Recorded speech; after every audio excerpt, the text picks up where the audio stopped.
Hello, Namaste. My name is Nidhi Nagori and welcome back to my channel. If you know, this channel actually has a lot of details and a lot of courses available for professionals. Right now, मैं कोशिश कर रही हूँ finance professionals को cover करने का. We've already spoken about CPA US, CPA Canada, ACCA, CFA, moving internationally. If you haven't watched them, I'm dropping some links in the description box below, so make sure you go and give these videos a watch. Now, you may also know that I had previously covered a story, a very, very inspiring story of a CA who goes on to do an MBA from an IIM.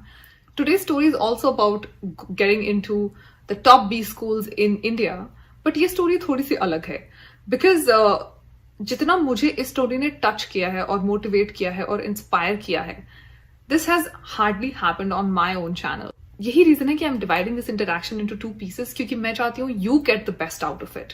So we are going to be talking to Sanjana.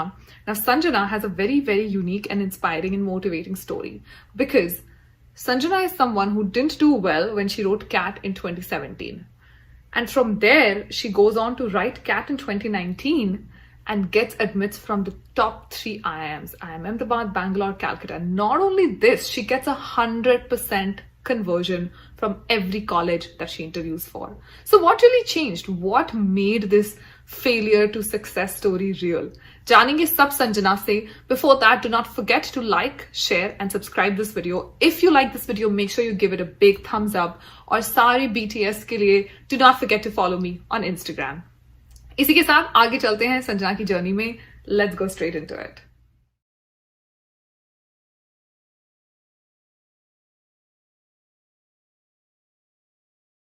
We may not be as lucky as we want to be all the time. I think the main takeaway from Sanjana's story for me has been, don't give up, but work for it the right way.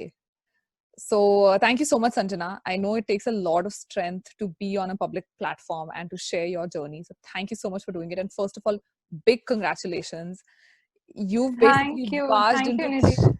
3 best institutes of our country and you've gotten admits from all 3 of them. So हम जानेंगे सब details में, but first you have to tell me, how do you feel? Like you go in and you get this CAT score और आप interview करते हो और आपको तीनों जगह से acceptance आते हैं. IIM-A-B-C, IIM Bangalore, IIM Calcutta, ABC, all of them want you. So आपको decide करने मिलता है कि boss मुझे कहाँ जाना है. How does that feel? To be very honest, Nidhi, first few days sink in नहीं होता है बिल्कुल. You just feel that these admits belong to somebody else altogether in some parallel universe. 3 साल हो गए हैं सब चाहते हुए. You know, I was reading this book called Alchemist by Paulo Coelho. I'm sure a lot of viewers have already read it by now. And there's this line where they say that the third obstacle to manifesting your dream is when you start questioning whether you deserve it in the first place or not. And I think at a deeper level, all of us go through. So वो आया तब पहली बार believe नहीं हुआ कि हो गया है. Like something that I'd wanted all my life has actually happened and now I'm across the door. Now it's the world of opportunities that I have to tap upon. And am I ready? Yeah. Am I equipped enough to be making this choice between the 3 best institutes of the country? But I'm sure whatever you do with your life, that'll be great. Just like, you know, this one feat that you've achieved. And this is just the beginning. Like you said, now it's a door of opportunities and you've arrived. So I'm sure that वो sink in होने में जैसा आपने बोला आप 3 साल से चाह रहे थे ये. So I'm sure उसमें time तो लगता ही होगा. So let's start with the start. Like आपका background क्या है? What is your basic background? How would you introduce yourself to someone who just doesn't know you? Right. So I was one of those fortunate few जिनको अपनी life का purpose थोड़े early on पता चल गया था. A lot of people of my age are still struggling with it, and I've seen a lot of my friends realizing it in the past few years. But I remember I was watching Satyamev Jayate back in class 12, and the day that show came to an end, I just cried a few tears. That I'm not going to see this reality anymore. I'm not going to know what is happening on ground because basically no other platform is going to be this candid maybe for years to come. And it touched me at such a deeper level Back then, I had admits from practically all colleges in the domain, and I had to choose between the best of the choices. I was fortunate back then. Fortunate back. Uh, I'm fortunate today as well. And I think that was the start of my journey. And I didn't know where I was headed. Practically, I don't think I had even thought of an IIM back then. And 3 years of college were practically life changing, basically because it was SRCC. So it was also a world of opportunities. And I discovered so many new things about myself. I worked with a lot of NGOs. I expanded two such NGOs called Project Fuel and Crossbow Miles to Delhi, headed their Delhi offices, started everything from scratch. Post that, I sat for campus placements and I got an offer to work with the public sector advisory unit of Deloitte. And I worked with the public sector advisory unit of Deloitte for about a year. It was wide ranging in both functional areas of expertise and also sectoral areas of expertise. So I got exposed to electric mobility, I got exposed to education as a sector, I got exposed to the tribal development space. I worked with the Ministry of Tribal Affairs, and it was this experience also uplifting and enlightening and so many things at the same time. But time where the workload of a consulting job and the commute that I had from my home to my workplace was taking a toll on my CAT preparation, and I had to choose between the two. So I said that, okay, I wouldn't like to compromise on the work that I do on the job because it matters to me. And I honestly like it a lot. So I would like not like it if I'm not doing work there.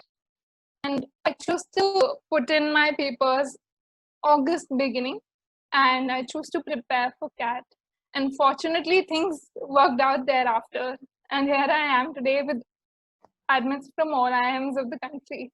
And I can't tell you enough how happy I am that things worked out along the way. I am so glad. And I think for people like yourself, things always, in the end, somehow, I think, things always work out. So I think one major aspect that we want to talk about today is you tried to write for CAT. You appeared for CAT in 2017, if I'm not wrong, right? And then you appeared in 2019. So 2017, you did not basically make it. And 2019, you became this one person who gets admits from all three. So what is it that changed? What is it? What did not work out in the first place in 2017? And I have so many questions about that. How did you stay motivated enough to write it again? How did you prepare for it? What is it that you did differently? So many questions about that. So tell me, 2017, what is it? Kya sahi nahi? Aapko kya laga ki what is it that did not work out? I think this is very important for anybody who is sat for the very first time and hasn't got it right in the 2019 attempt, or maybe will write it for the 2020 attempt and is doubtful if they'll make it.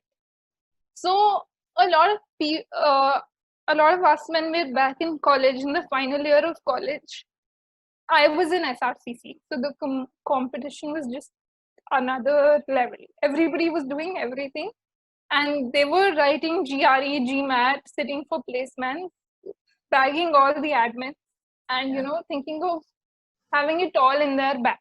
And I thought maybe I could too. Like I could sit for placements. I could, write the CAT. I could do well in economics, which was my curriculum back in college. And I could do it all well.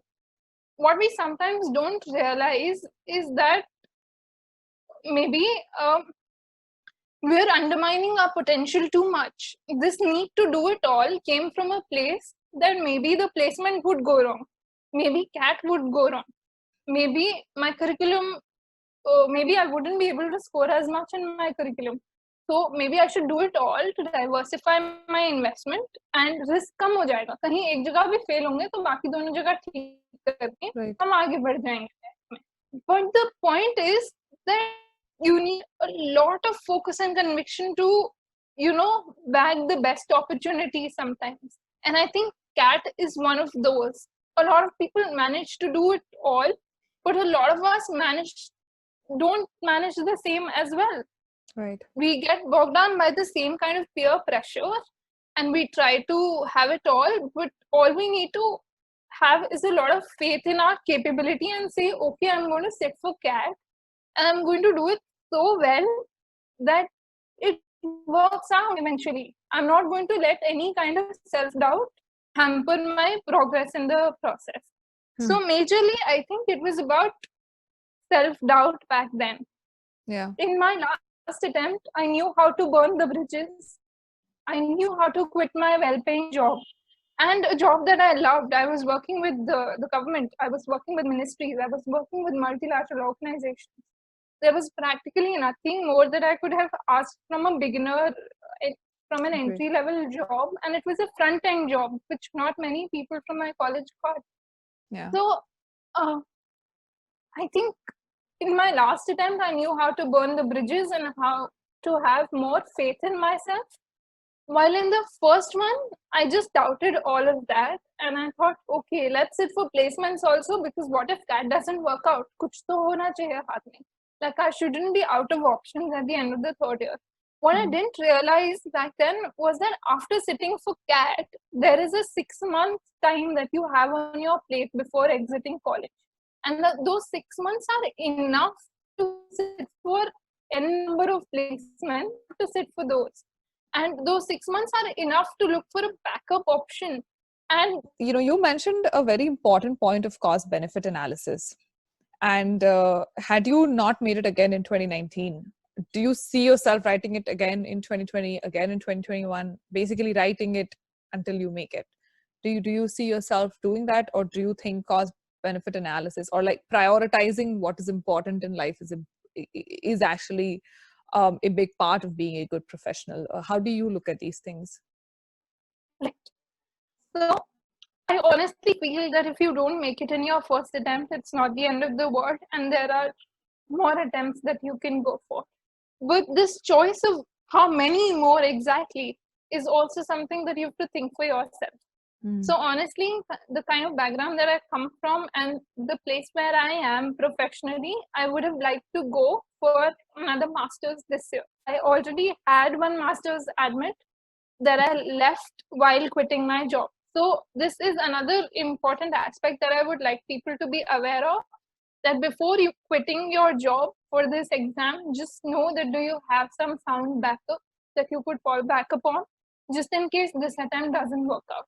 Of course, you can look for another job and you can start it all over again. That's never an issue. But is there a sound backup mechanism that you've already thought through before putting in your papers? I think assessing that is also a crucial thing before quitting your job for CAT. Agreed. So of course, it is important to practice and prepare for CAT the right way. And if it doesn't work out, yes, go and give more attempts, but make sure that you do your research and you assess your individual situation, because I think that's where we sometimes lose. Our situations sometimes tell us that, hey, this is the time to give up and move on to something else, and people are unable to do it because they don't see anyone else doing it. So I'm glad that you mentioned that, and it's very brave of you to say that. I don't think a lot of people would. So thank you so much. So now we'll come to the exam. Now CAT, of course, is a very difficult exam. I have never written it, partly because I never thought that I could write something like that and get into good institutes. So, tell us what the exam structure is like, and how is it different from, because there are so many exams like GRE, GMAT. So how is CAT different? And then how should the preparation sort of be for CAT? Because I think we always talk about studying. Our education system is such that we've all read a lot of books, but we don't really know the application part of it that well. So how's all of that with CAT? Right. So I think there are 2-3 crucial aspects that every aspirant should be aware of, and I wasn't when I started off. So coaching is not the only way that you get a good score. There are a lot of resources available online also, and you can very well do it on your own without any coaching. The only critical aspect that you must have in the process is a good test series. So I would recommend the test series of Time Institute, because I felt that their mocks always had video solutions, and if anywhere my basics were going wrong, those video solutions always address the basics. So that is one part, that you don't necessarily need a coaching. Second, CAT is one exam that incentivizes balance. So if you're doing good in all three, it is easier to get a good overall. While if your even one section is lagging behind by like a wide disparity with the other two, it becomes really difficult to push up the overall score. There are 3 sections in CAT, and I'll introduce these 3 sections to you. So the very first section is verbal ability, and the number of questions are somewhat equally distributed, 100 questions, 34, 32, 34, amongst these 3 sections. VARC section, verbal ability and comprehension section, focuses on your verbal aptitude, how good you are with the English as a language, and how well you comprehend passages, paragraphs, and how good is your critical reasoning. So critical reasoning is one of the very basic concepts. And then comes data interpretation and logical reasoning. So DI-LR earlier used to be a section where you would get either DI puzzles or LR puzzles. For the past few years, it's been about 8 puzzles of 4 questions each. DI also being tested, your data interpretation skills, logical reasoning skills also being tested at the same time. And even though this CAT material and all the booklets that you get from a lot of institutes cover the conventional types of puzzles, for the past few years, CAT has thrown puzzles that are unconventional by all means. Section is quantitative aptitude. It's about mathematical concepts that you would have studied till class 10th or class 12th, and it basically judges your quantitative skills, basic skills, but judges how well you react a situation also when you're put under pressure, and how fast can you do it, because the more questions you solve, the more percentile you're going to get. And this is one section where prioritization, although prioritization is being tested in all 3 sections, because there is a 100 percentiler and not 100% that you score in CAT. Okay, so every year CAT makes one section extremely difficult, one section moderate, and one section easy. So we don't know which section is going to be what. So you have to be an expert in all 3, so that no matter which one turns difficult, you should be able to take it head on and accept the challenge that is out there. GMAT, we mostly know that it's a quant heavy exam, and quant is what we need to focus majorly on. While in GRE, you know that it's more about verbal aptitude and getting your vocab right and doing well from a verbal perspective. While in CAT, you don't know which one is going to be tested the most out of all 3, or which one is going to be tested the least out of all 3. Okay. And so if you don't mind me asking, do IIMs look at what do they look at when they're looking for cutoffs? Are they looking at your overall score? Are they looking at sections? Are they looking at college, school? I don't know. What all do they look for? So there's certainly diversity that they're looking for in the very first place. So if you're a female, you get 4 extra points. And if you come, exactly, this happens. If you're coming from a background that is not engineering, if you've done your bachelor's in a subject that is not engineering, you get a +3 or something. It varies, but there are points for gender diversity. So this gender diversity aspect started off because there are not enough CEOs who are Agreed. females. And where does it start? It starts from B school education. It starts from getting a management degree. You get a push. You get exposed to the world. And so pushing more females out there is the need of the hour. And that's why IIMs do this extra points for female candidates. And then there are points for academic diversity. So since I was an economic student, I got points for academic diversity everywhere.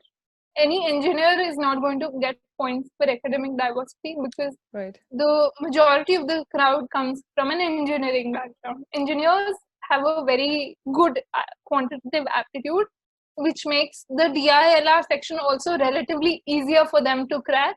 VARC bit is something that the non-engineers are better at in general, but the DILR section and the quantitative aptitude section are strength areas of engineers majorly in most of the cases. So that's where engineers get an edge. And since they realize that the pattern of the exam itself gives one section of students a particular edge, they do this academic diversity bit to balance it out. That okay, if the exam is not giving you a particular edge and you have to work harder to crack the very same exam, we agree that it's not a level playing field, so we'll give you this extra point for coming from a non-engineering background. And I think there's a certain way that each curriculum makes you think and conditions your mind to. So it's very important for a B school to cater to students coming from diverse backgrounds so that there are multiple perspectives inside the same room. Agreed. If all the engineers make it there, then the perspectives are going to be unidirectional, maybe, or like in a certain sphere. Yep. But this gives it a lot of, I think it makes the classroom teaching more enriching in the actual B school. Yeah. And so these two factors are about diversity. Apart from that, they look at your 10 scores. So if you have a 90 plus, you get the maximum 10 out of 10. If you have an 80 plus, I think 1 or 2 marks get cut down. They enlist all of these scores and the weightages on their website, and any MBA aspirant can go out there and check each institute's criteria of how they weigh. And they have different weightages for all parameters. But your academics matter a lot. So if you're aiming to go to a very good B school, I would suggest that get your 10th right. Score a 90% plus if possible. Get your 12th right. Get a good percentage if possible. Get your graduation also right. So a lot of us who come from backgrounds where we've done academically well for most of our lives get distracted when we enter college. This happened with me. I got, there was a plethora of opportunities available. And I got invested in extracurriculars, and that took a toll on my college CGPA in the first semester. I did manage to, bring it up later, but then in the first semester, it came as a shock to me as well that I've been the school topper all this while. I've done so well academically, and now this is where I stand. So I would suggest that, have a balance, be focused from the very beginning. If an IIM is what you're targeting at, and you know it before beginning college, just be very focused academically also, because that counts. Every 80% plus gets like 10 on 10 for the academic weightage that goes to the bachelor's degree. And apart from these three, 10th, 12th, and college percentage, they take the work X also into account. So that also happens. And academic diversity is also a huge factor, because I know some law people who got calls from IIM-A-B-C at relatively lower percentiles also, just because these colleges think that they would add more value, because somebody coming from a law background to an MBA school is a rare thing to have. Okay, great. And guys, in the next video, we're going to talk about the bigger section. So I think this video we've covered a lot of details about her Sanjana's background, scoring pattern, exam pattern of CAT, how much did she score, weightage, all of that. How do you get admits? Next interview, we're going to talk about interviewing in IIMs, like the real big deal, because I think that is also make it or break it. So we'll talk all of that with Sanjana. Make sure you get to the next video also. And Sanjana, thank you so much. Of course, you'll continue with us in the next video. My pleasure. Thank you so much for joining in today. And I'm really excited for the next video. So guys, make sure you watch it.